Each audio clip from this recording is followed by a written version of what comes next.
Assalamualaikum warahmatullahi wabarakatuh. Perkenalkan, nama saya Henry Bambang Siswanto, NPM 988240512212110. Saya dari program studi Sistem Informasi 1A. Sebelumnya mohon maaf saya seperti ini dan suaranya seperti ini dikarenakan kondisinya lagi sedang tidak fit.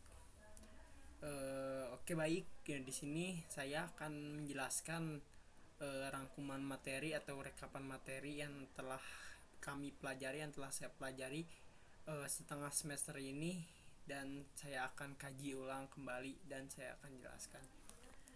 Oke, topik pembahasan yang akan kita bahas di sini ada yang pertama ada character of success person, yang kedua ada character of business and leaderman, yang ketiga ada perbedaan, ada membangun citra diri positif, yang kelima ada integritas, yang keenam ada self esteem, yang ketujuh ada teamwork, yang kedelapan ada pola asuh dan pola pendidikan.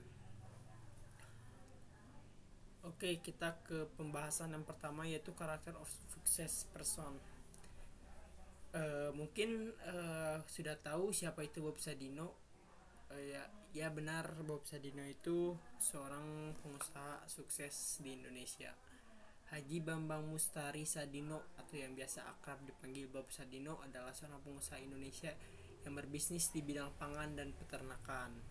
Ia juga adalah pemilik dari jaringan usaha Kemfood dan Kemcik yang telah tersebar di beberapa wilayah di Jakarta, yaitu salah satunya Jakarta Selatan dan Kemang yang cukup terkenal. Beberapa sumber menyebutkan bahwa Bob Sadino lahir pada 9 Maret 1939, tetapi sebenarnya Sadino lahir pada tanggal 9 Maret 1933. Sadino lahir dari seorang keluarga yang berkecukupan, tapi dengan berkecukupan itu tidak membuat Bob Sadino untuk leha-leha dalam hidupnya. Ia tetap harus berjuang untuk mencapai kesuksesan dalam dirinya sendiri. Ia berangkat dari seorang supir, lalu ia menjual barang-barang, menjual mobil, hingga akhirnya dia mempunyai perusahaan sendiri yang cukup terkenal di Indonesia. Karakter dari suksesor Bob Sadino yang pertama adalah memiliki kemauan yang keras. Dia memiliki kemauan untuk sukses, untuk maju. Jadi dengan kemauan yang keras, insya Allah semua akan tercapai. Kesuksesan akan menghampiri dengan kemauan kita yang keras. Yang kedua ada niat dan bertekad kuat. Semua yang kita jalani, semua yang kita hadapi tentu saja dengan niat dan tekad. Kalau misalkan niat kita tidak jelas, niat kita tidak baik, pasti itu tidak akan terwujud. Tapi kalau misalkan niat kita baik, niat kita jelas, dan niat kita tertuju untuk apa, ditambah tekad kita yang kuat untuk menjadi seorang yang sukses, pasti itu akan terwujud. Yang ketiga, Bob Sadino itu berani ambil resiko. Dia berani menjual barang-barang, berani menjadi seorang supir. Dia tidak peduli resikonya, dia berani untuk mengambil resiko, karena di mana ada resiko, di situ ada pembelajaran. Lalu karakter yang selanjutnya ada tahan banting dan tidak cengeng. Tahan banting di sini lebih berarti ke tahan banting terhadap mental, fisik, dan pikiran. Kalau kita mempunyai mental yang kuat, di mana mental kita down, kita tidak akan jatuh. Justru kita akan semakin berapi-api untuk melawan mental kita yang down itu. Dan juga tidak cengeng. Bob Sadino dari kecil tidak diajarkan untuk cengeng. Beliau diajarkan untuk menjadi seseorang yang kuat dan tangguh. Jangan pernah mengeluh dan jangan pernah menangis terhadap kegagalan. Apa sih yang membuat karakter Bob Sadino itu cukup menonjol? Yang pertama, ada prinsip yang selalu ditanamkan oleh beliau, yaitu be the first, be the best, and be the parent. Itulah prinsip yang selalu ditanamkan oleh beliau.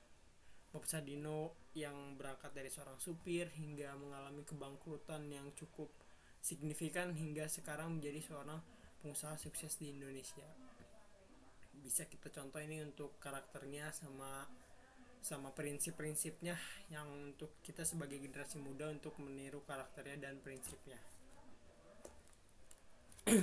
Lalu di sini kita ada personality. Personality itu sifat yang tertanam dari lahir, bawaan kita gitu, tidak bisa dirubah dan tidak bisa diapa-apakan karena itu sudah bawaan kita dari lahir. Personality yang pertama ada melankolik. Melankolik cenderung perfeksionis, sensitif, berempati, dan cenderung pendiam. Jika kita memiliki kepribadian ini, maka dengan memahami penjelasan psikologinya pun kita bisa lebih baik dalam mengelola emosi. Orang melankolik ini lebih cenderung ke orang yang perasa atau baperan. Lalu yang kedua ada sanguinis. Orang dengan tipe kepribadian sanguinis cenderung memiliki sikap optimis, sikap ceria, riang, dan juga menyukai petualangan-petualangan yang memiliki resiko.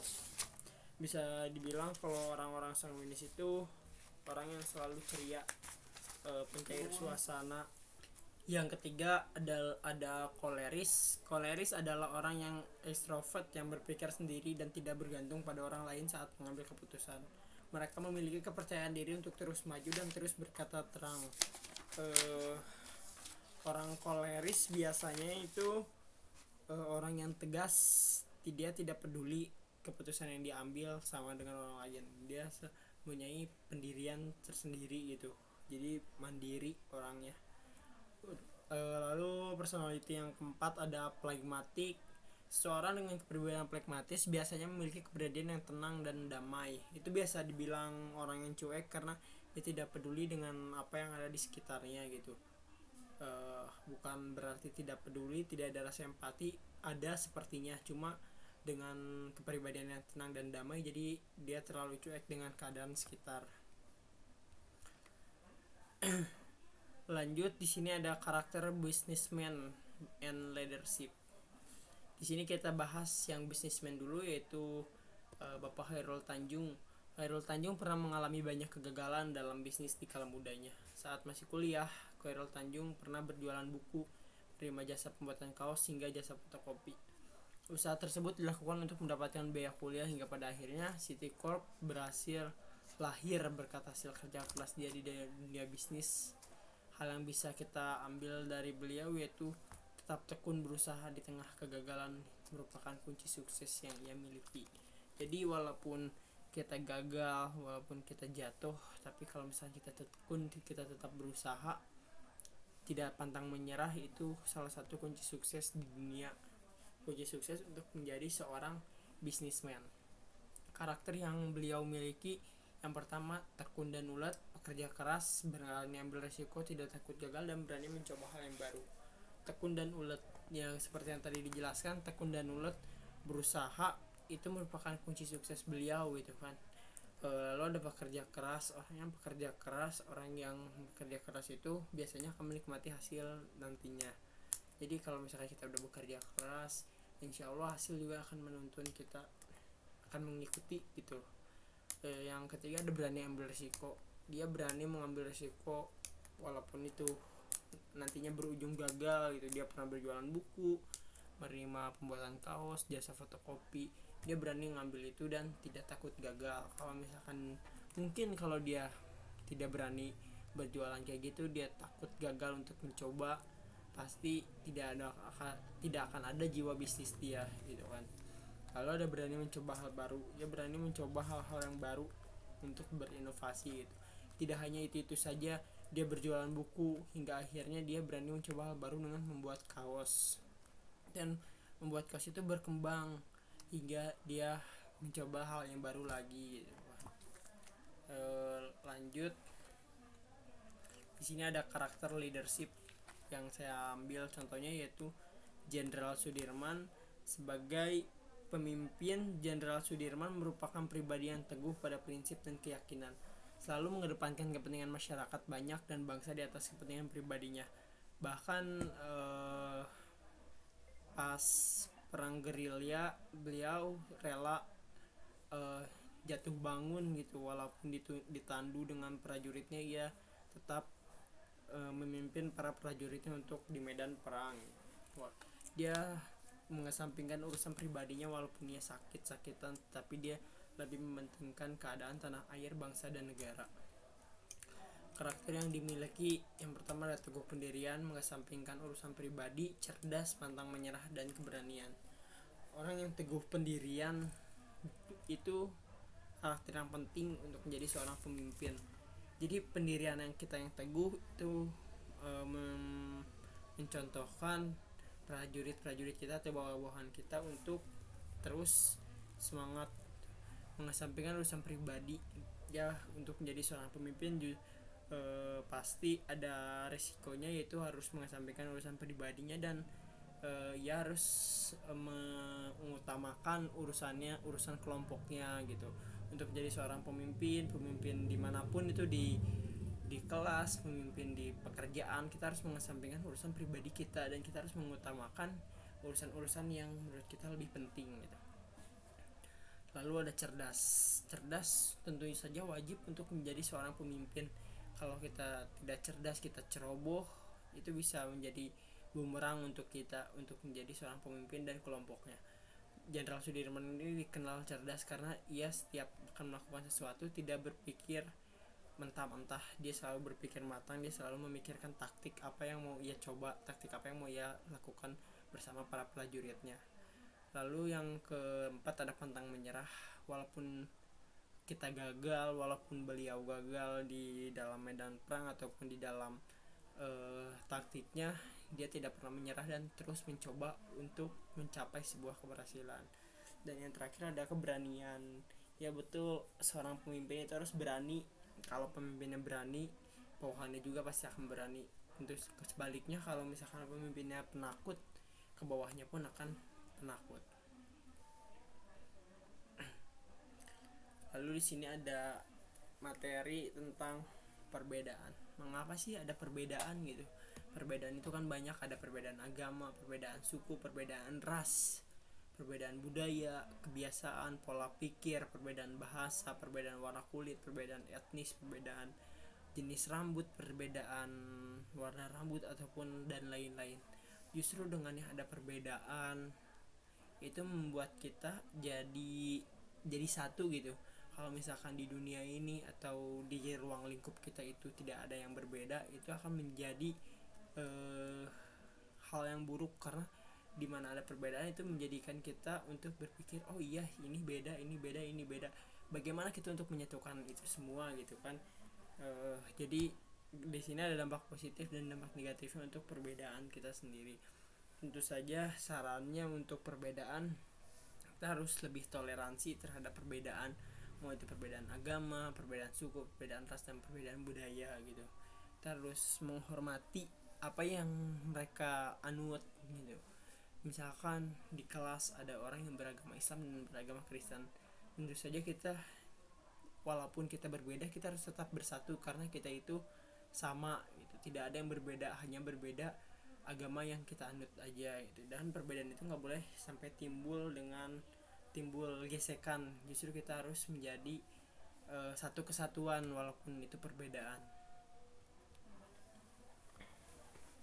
Lanjut, di sini ada membangun citra diri yang positif. Untuk membangun citra diri yang positif agar diri kita selalu positif, di sini saya ada beberapa tips, yaitu yang pertama ada ekspresikan segala hal di diri kita.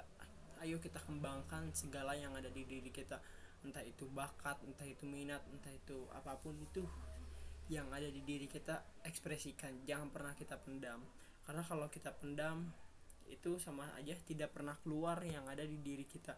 Kayak misalkan kita punya bakat, kita punya minat, tapi kalau misalkan kita tidak keluarkan bakat dan minat tersebut, tidak kita asah bakat dan minat tersebut, itu bakal menjadi hal yang buruk. Bukan hal yang buruk, malah kita rasa penasaran kita malah makin ada gitu. Kalau misalkan kita udah keluarkan, udah kita ekspresikan salah satunya bakat dan minat itu menjadi hal yang positif, karena siapa tahu dengan kita mengekspresikan hal yang di diri kita itu menjadi hal yang positif gitu. Yang kedua ada carilah lingkup ruang pertemanan. Tentu saja ruang pertemanan, circle, terus lingkungan hidup kita itu sangat penting untuk kelangsungan hidup kita. Kalau misalkan kita berada di lingkungan yang buruk, yang negatif, itu akan membawa kita ke dampak-dampak yang negatif. Kalau misalkan kita berada di lingkup ruang pertemanan, di lingkungan yang positif, yang baik-baik, insya Allah kita juga akan terbawa dengan hal-hal yang positif. Oleh karena itu, ayo kita ayo kita benahi lingkungan kita. Apabila kita udah ada di lingkungan yang negatif, ayo segera keluarlah dan carilah lingkup ruang pertemanan yang menurut kita positif dan sesuai passion kita. Lalu yang ketiga ada ketahui kepribadian di diri kita. Ya betul, itu sangat penting sih untuk diri kita. Kepribadian di diri kita itu harus diketahui. Kalau misalkan kita tidak tahu apa kepribadian kita, justru kita akan bingung gitu. Misalkan kepribadian aku ini orangnya suka ngeluh ya. Kalau misalkan kita ngeluh itu kita udah nggak aneh, karena kita, ini kepribadian saya suka ngeluh, saya suka nangis, dimana kalau misalkan saya merasa capek gitu. Tapi kalau misalkan kita tidak tahu kepribadian di diri kita, ini kenapa tiba-tiba aku nangis, tiba-tiba aku ngeluh gitu, karena kita tidak tahu kepribadian di diri kita itu bagaimana gitu. Oleh karena itu, untuk membangun citra diri yang positif, tiga ini udah bisa cukup membantu gitu loh. Dengan kita mengekspresikan segala hal yang di diri kita, kita kembangkan, kita salurkan. Lalu ada carilah lingkup ruang pertemanan, kita cari lingkup pertemanan yang baik, yang positif, dan hindarilah yang negatif. Dan kita ketahui kepribadian di diri kita agar kita lebih paham dengan apa yang ada di diri kita gitu. Untuk topik selanjutnya di sini ada integrity atau integritas. Integritas merupakan gambaran diri Anda dalam suatu organisasi yang terlihat dari perilaku dan tindakan sehari-hari. Integritas menunjukkan konsistensi antara ucapan dan keyakinan yang tercermin dalam perbuatan sehari-hari. Ciri-ciri orang berintegritas di sini ada kira-kira ada 5 untuk ciri orang yang berintegritas. Sebenarnya ada banyak sih, cuma yang saya cantumkan, yang saya akan bahas itu ada 5. Yang pertama ada jiwa bertanggung jawab, ada konsisten, ada objektif, jujur dan dapat dipercaya, dan menjaga martabat. Jiwa bertanggung jawab tentu saja itu jiwa-jiwa orang yang berintegritas ya, karena apapun yang kita perbuat, apapun yang kita lakukan, kita harus bertanggung jawab, harus kita tanggung jawabkan atas apapun yang kita telah lakukan dan kita perbuat gitu.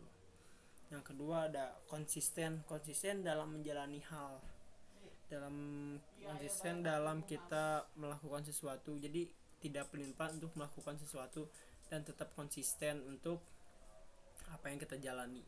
Kita tetap satu tujuan dan kita tetap konsisten. Yang ketiga ada objektif itu bisa lebih dibilang pulah pilih. Jadi kita lebih cermat untuk memilih sesuatu gitu. Yang keempat ada jujur dan dapat dipercaya. Tentu saja orang jujur dan orang yang dapat dipercaya itu bukan hanya orang yang berintegritas, semua orang itu wajib untuk jujur dan dapat dipercaya. Kita harus jujur, dengan jujur hidup kita semakin lebih tenang. Kalau misalkan kita banyak bohong, banyak dusta, banyak menipu, itu insya Allah dijamin hidupnya tidak akan tenang gitu, mau di dunia ataupun di akhirat. Dan kita harus menjadi orang yang amanah, dapat dipercaya. Dengan kita amanah, dengan kita dapat dipercaya, itu menjadi salah satu faktor integritas kita untuk menentukan kita di lingkungan kita. Kalau misalkan di lingkungan kerja kita dapat dipercaya, orang-orang akan percaya kepada kita dan diri kita akan menjadi diri yang positif. Lalu ada menjaga martabat. Jagalah martabat diri kita sebaik mungkin. Jangan pernah membuat martabat kita buruk atau negatif di mata orang lain. Oleh karena itu, dengan kita menjaga keempat ini, yang kelima itu juga otomatis itu akan muncul dan berkembang.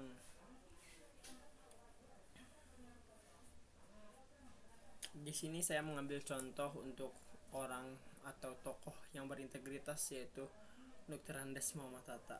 Siapa sih yang gak kenal gitu Bapak Hatta, Bapak Wakil Presiden kita yang pertama ya. Hatta bukan sosok yang mengejar jabatan ataupun harta. Muhammad Hatta juga menolak ketika akan diberikan rumah yang lebih besar setelah berhenti menjadi wapres. Hatta khawatir uang pensiunannya tak mampu membiayai perawatan rumah. Bahkan ketika Mama Tata ditinggal di suatu rumah, WC-nya rusak, dia tidak mengharapkan bantuan dari, walaupun dia seorang wakil presiden, dia tidak mengharapkan bantuan dan dia tetap membenarkannya sendiri gitu. Salah satu kisah yang buat kita mengenang sosok Mama Tata yaitu tentang keinginannya membeli sepatu Bali.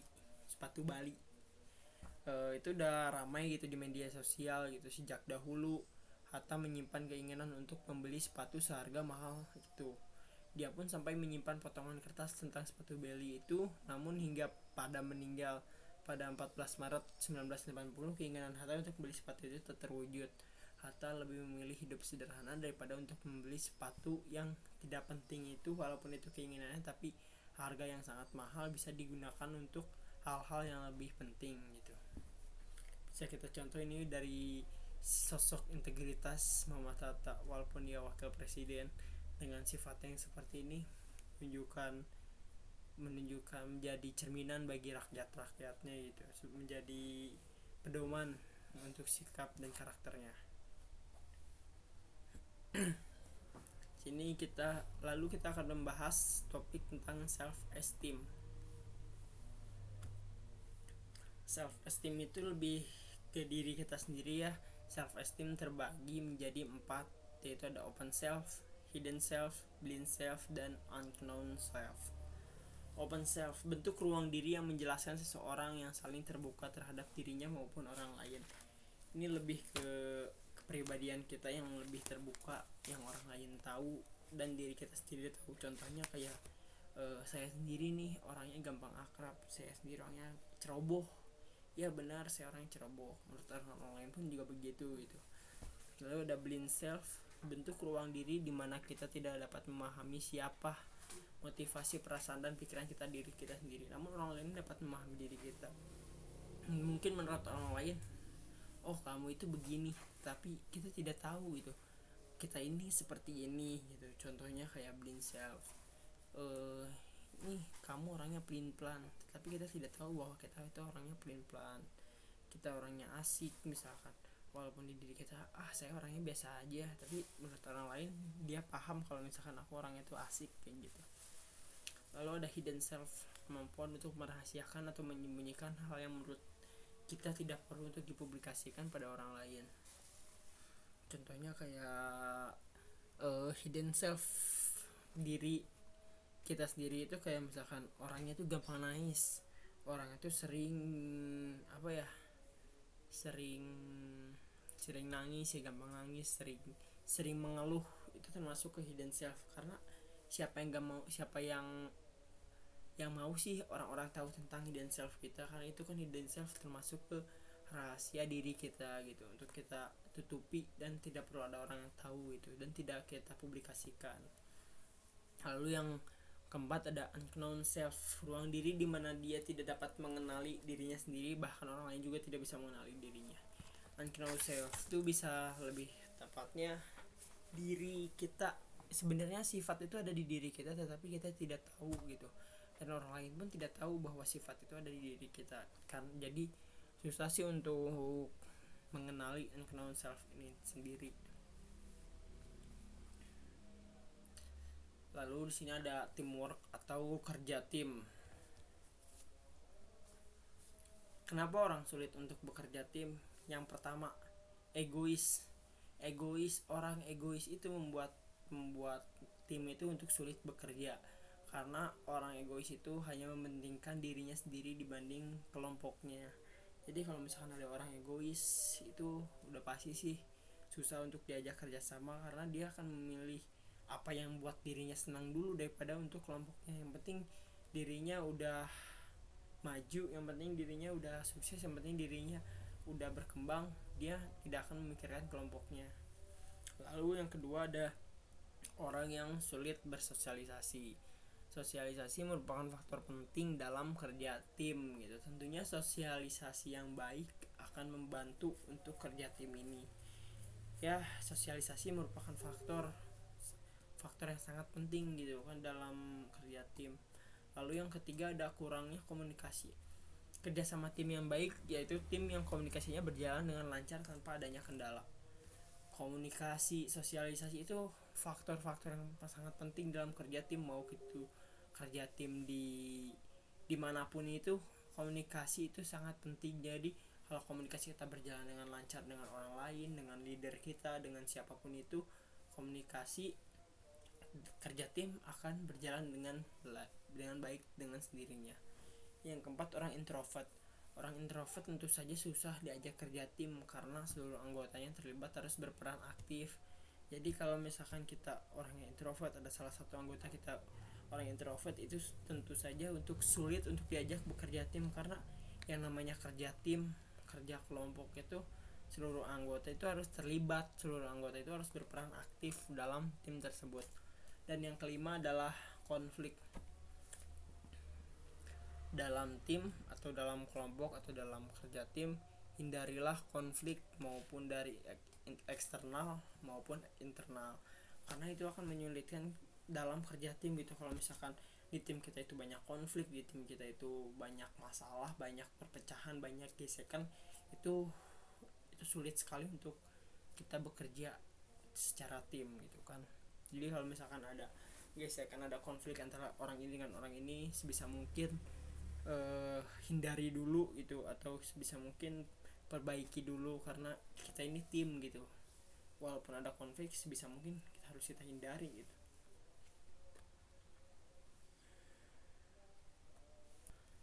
Oke, lanjut ke tokoh contohnya. Di sini saya mengambil contoh mengusung seorang tokoh, yaitu dari pemain bola, bahkan ikon olahraga. Siapa sih yang gak kenal, mau itu dari kalangan remaja, mau itu dari kalangan lansia, anak-anak atau orang dewasa, itu pasti sudah kenal dengan Cristiano Ronaldo. Ia adalah sosok kapten inspiratif dari klubnya yang ia singgahi, yang ia tempati, maupun dari tim nasional Portugal.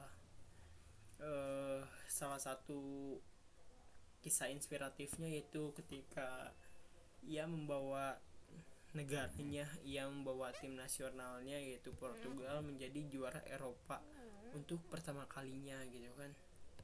Dengan sosok kepemimpinan dia, mengatur teman-temannya, mengatur juniornya, mengatur timnya segitu banyaknya, dan untuk membanggakan negaranya gitu. Walaupun di pertengahan babak pertama dia mengalami cedera dan dia tidak bisa ikut main di final kala itu, tetapi dengan sosok kepemimpinannya, sosok leadershipnya, dan kerja sama tim yang baik dari timnas Portugal, itu menjadi salah satu kunci kesuksesan timnas Portugal. Bisa dilihat sendiri, walaupun Cristiano Ronaldo pada saat itu tidak main, dengan jiwa kepemimpinannya, jiwa seorang kapten, dia bahkan ada di pinggir untuk teriak-teriak mengomandoi teman-temannya, rekan-rekannya, seniornya maupun junior-juniornya. Dengan itu kerjasama tim terbentuk dengan baik, dengan seadanya seorang leader yang baik gitu. Leader yang baik, kerjasama tim yang baik, komunikasi yang baik. Bahkan hampir minim sekali miskomunikasi di timnas nasional Portugal ini, karena dengan komunikasi yang baik, dengan tidak adanya orang yang egois itu kan, hingga pada akhirnya kerja keras pun berbuah hasil gitu. Cristiano Ronaldo dan kawan-kawan berhasil menjuarai Piala Eropa untuk pertama kalinya, yang beliau persembahkan untuk tim nasional Portugal dan juga untuk negaranya Portugal. Ini salah satu contoh inspiratif sekali gitu kan, sebagai ikon sepak bola, bahkan ikon olahraga gitu, dimana dia menuai sensasi, pasti situ ikon olahraga ini akan naik gitu. Lanjut di sini ada pembahasan tentang proaktif. Orang yang proaktif adalah mereka yang memfokuskan waktu dan tenaganya kepada sesuatu yang mereka bisa kontrol, atau yang disebut dengan cycle of influence atau lingkaran pengaruh. Sedangkan orang yang reaktif akan memfokuskan diri mereka kepada cycle of concern atau lingkaran keprihatinan. Dua fokus yang berbeda tersebut akan sangat mempengaruhi kepada cara berpikir seseorang, yang akhirnya akan membedakan akan tindakan yang mereka lakukan. Di sini ada bagalnya atau ada skala atau ada apanya. Oh, mungkin tidak bisa dilihat ya. Di sini ada circle of influence yang berarti dinamika persoalan kehidupan yang dapat kita pengaruhi gitu. Lalu ada circle of concern, yaitu berbagai kejadian kehidupan yang terjadi di luar kendali kita namun memberikan dampak, entah itu dampak positif ataupun negatif. Nah, lanjut di sini ada pola kehidupan. Pola kehidupan terbagi menjadi dua, ada pola asuh dan pola pendidikan. Bagaimana pola asuh orang tuanya sehingga anaknya menjadi berkembang gitu. Bagaimana pola pendidikannya, apa yang mereka ajarkan kepada anak-anaknya sehingga anak-anaknya bisa menjadi seperti ini. Di sini saya mengusung contohnya, yaitu di sini saya akan menjelaskan terlebih dahulu gitu. Pola asuh dan pola pendidikan. Pola asuh yaitu proses mendidik anak dari kelahiran hingga anak memasuki usia dewasa. Pola asuh demokratis ini, orang tua memberikan kebebasan pada anak namun tetap dengan bimbingan dan arahan yang sesuai. Walaupun sebagai orang tua mereka memberikan kebebasan untuk anaknya untuk berekspresi gitu di dunia luar, tetapi tetap dengan pantauan dan bimbingan yang sesuai, tidak sampai ke hal-hal yang negatif dan bersimpangan. Sini ada lanjut, ada pola pendidikan, aktivitas untuk melayani orang lain dalam segenap potensinya sehingga terjadi proses perkembangan kemanusiaannya agar mampu berkompetisi di dalam ruang lingkup kehidupannya. Dengan pola pendidikan yang baik, kita dapat berkompetisi nantinya di ruang lingkup kehidupan kita, karena pendidikan itu sangat penting sih, karena hidup itu merupakan kompetisi. Dengan kita pola asuh yang baik dan pola pendidikan yang baik, kita akan menjadi orang-orang yang baik juga. Di sini saya mengusung contoh Kaesang dan Gibran. Di sini tidak ada fotonya ya, gambar tidak ditemukan. Oke, mohon maaf, ini tidak ada fotonya, tidak ada perhatian jauhnya, tidak tahu kenapa. Mungkin sudah tahu ya siapa itu Kaesang dan Gibran. Kaesang Pangarep dan juga Gibran Rakabuming Raka. Ya, mereka berdua adalah sosok inspiratif generasi muda. Mereka berdua adalah anak Presiden Joko Widodo. Meskipun mereka anak orang nomor 1 di Indonesia, meskipun begitu mereka tetap menjadi diri mereka sendiri.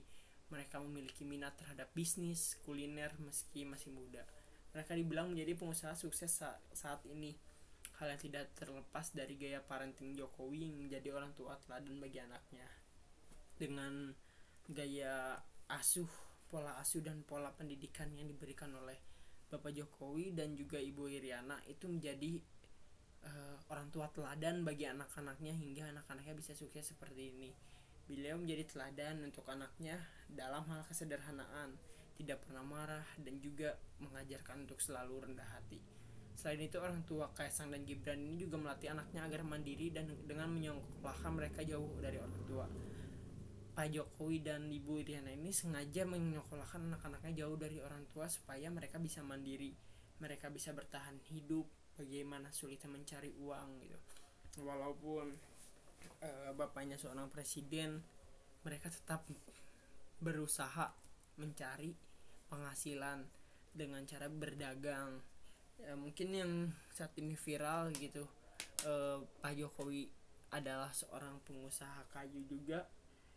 Pak Jokowi menitipkan usahanya itu kepada anak-anaknya gitu, tetapi anak-anaknya tidak ada yang mau dan anak-anaknya itu lebih memilih mandiri untuk mendirikan usaha sendiri. Salah satunya itu Kaesang dengan usaha pisang gorengnya dan Gibran dengan usaha martabaknya, walaupun ia menjadi seorang wali kota Solo. Dengan sikap yang seperti itu, sikap mandiri itu tertuang dari pola asuh dan pola pendidikannya gitu. Jadi bisa dicontoh untuk Kaesang dan Gibran sebagai generasi muda. Jangan terlalu tergantung pada orang tua. Orang tua hanya memberikan pola asuh dan pola pendidikan terhadap kita. Jadikanlah orang tua menjadi tauladan bagi kita sendiri gitu. Orang tua kayak kita kayak gini, jadikanlah teladan untuk kita menjadi seorang yang sukses. Oke, mungkin cukup sekian pembahasan yang dapat saya bahas untuk rekapan materi karakter building semester 1 ini untuk di pertengahan semester. Mohon maaf apabila ada salah-salah kata, mohon maaf apabila ada kekurangan materi, mohon maaf apabila ada kesalahan pengucapan, kesalahan tulisan atau kesalahan apapun itu, karena sekecilnya kesalahan itu ada di diri saya dan kebenaran hanya ada di diri Tuhan yang Maha Kuasa. Mungkin cukup sekian. Wabillahi taufik wal hidayah. Wassalamualaikum warahmatullahi wabarakatuh.